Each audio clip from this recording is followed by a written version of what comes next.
everyone, my name's Danielle, and welcome to another episode of Board Game Bakes. This is a special snack edition.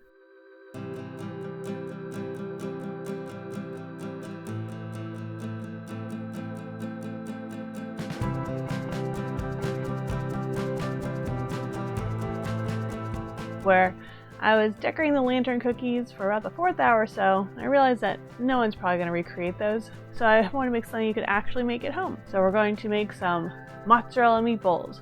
So basically mozzarella sticks that are shaped like meatballs, because why not? We're going to experiment with some different approaches. So we're going to try baked versus fried, and mozzarella ball, so like fresh mozzarella, versus mozzarella block, which is a low moisture kind, and see which has the best cheese pull. Who will reign supreme?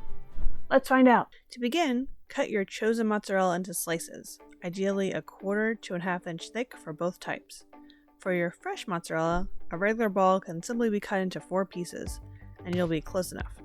For your low moisture block, just cut it in half and then cut it in half again. For the fresh mozzarella, I squished it with a plate to help my meeple cookie cutter fit. Down, cheese, down. It probably will bounce back, but just place your cookie cutter and peel off the excess. I'm going to use the leftover bits to make a pizza. Or snack. You do you. For the low moisture or block mozzarella, you may need to modify the proportions a bit, as my cookie cutter at least is just a bit too large. That's okay though, as we're breeding these little people in a minute. Or once they're all cut out, put them in the freezer on a piece of parchment paper while you prepare the breading. Time for our breading, and this is super easy, even if you haven't breaded before. Combine 1 cup of Italian breadcrumbs, 1 cup of panko breadcrumbs, and a liberal amount of salt with a dash of pepper and a food processor until the panko was about the size of the Italian breadcrumbs. Since the fresh mozzarella is a wet cheese, the egg and breadcrumbs easily stick to it without the need for flour. Take each meeple and dip it into the egg, then the breadcrumbs. Then repeat again with the eggs and breadcrumbs. Make sure to cover every spot as best as you can.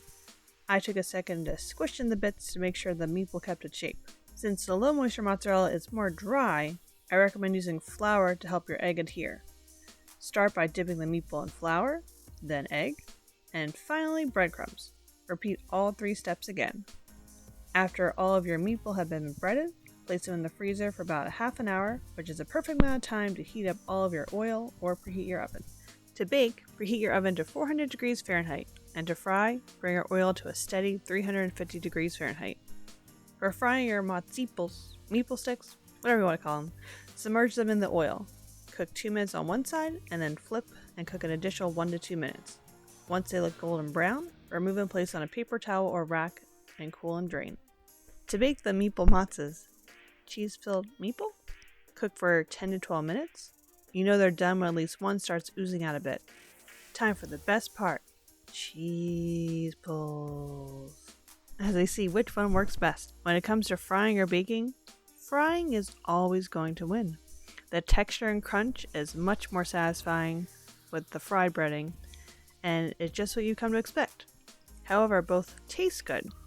If you're looking to do these on game night, you could easily bake in the middle of game night and won't have the smell of oil. But which cheese worked better? The cheese pull is definitely better with the fresh mozzarella. I was actually expecting it to be the opposite, and it may work better with a higher quality block of cheese. The winner is the fried mozzarella ball meeples.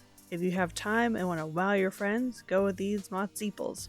And of course, cheese pulls. After seeing all our contenders, which mozzarella stick would you make at home? Comment below. Keep playing games and keep them sweet. Bye!